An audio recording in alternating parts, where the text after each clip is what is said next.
Welcome back, everybody. It's the next episode of the Fearless Business Podcast. I am your host, Robin Waite, the Fearless Business Coach. I have got a very illustrious guest with us today in the form of Todd Palmer. Todd is a 20-year entrepreneur. You're a veteran, really, in the business world, aren't you, Todd?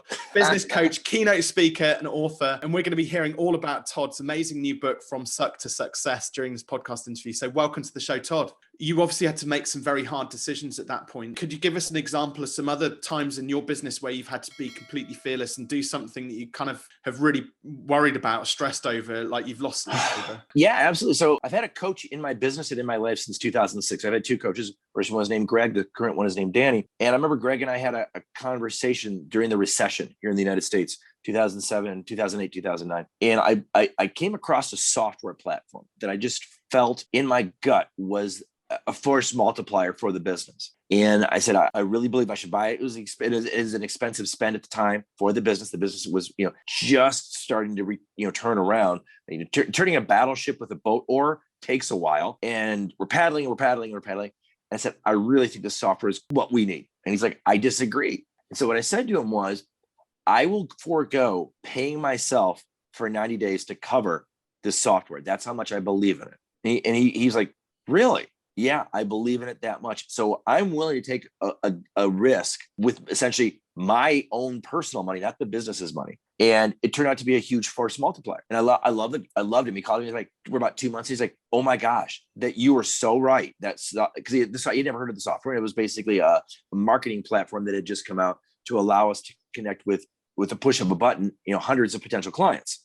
But I had to trust my gut, which goes back to an entrepreneur. Even if we have resources and people, if we really believe in something and we're really willing to put our money where our mouth is, sometimes you got to lean into those uncomfortable moments and take that risk, because we are risk takers as entrepreneurs. And a lot of people, like my coach was more of a corporate CEO type, which is great. I needed that structure, but there's a part of that, like the crazy Willy Wonka part of my brain, that I just need to try this flavor. I got to see if it works. And it turned out to be a game changer for the business. But I'll tell you what, it was a tough check to write. It was a tough, stressful moment to implement, because I was going against the advice of a trusted advisor. But he allowed me the latitude in our space where, okay, that's your decision. That's your reality. All right, then let's make this thing the best thing we can possibly make it. I think as entrepreneurs, our greatest gift is our gut instincts. And I found that 90% of the time, my gut instinct's right. And even, in the small 10% of the times when it's not quite 100% on the money, well, those things are always quite easy to repair and kind of go back and paste over the cracks. So never dire. I do remember one of my early mentors, though, got us very heavily focused on sort of getting back in the agency days, doing big projects versus small projects. What he needed was evidence. He needed to see, like your guy, your coach, he needed to see evidence that the decision I wanted to make was the right one. Because he's like, go and get these big 6-figure projects. And I was like, I'm sure we could make more money on support fees if we went with lots of small, like little and often lots of smaller projects. We had a period where we had sort of 3 big projects and about a dozen smaller ones, and a dozen smaller ones ended up making 3 times the revenue as the 3 big ones. So he was kind of like, okay, well, I can see it, but you have to provide the evidence as well, no matter how crazy the ideas are. It's very much a trust but verify too. And that's part of the role of the coach. I will often challenge my clients on things. I trust that you know what you're doing, but let's verify it with data. And I found, really, to your point of, I really love the small client model. I really love owning a niche. Quick story is we had working with a client. They were in the staffing space and they provided personnel to schools. Okay, that's a kind of a small niche anyways. Well, then they provided medical support service or medical support personnel to the schools.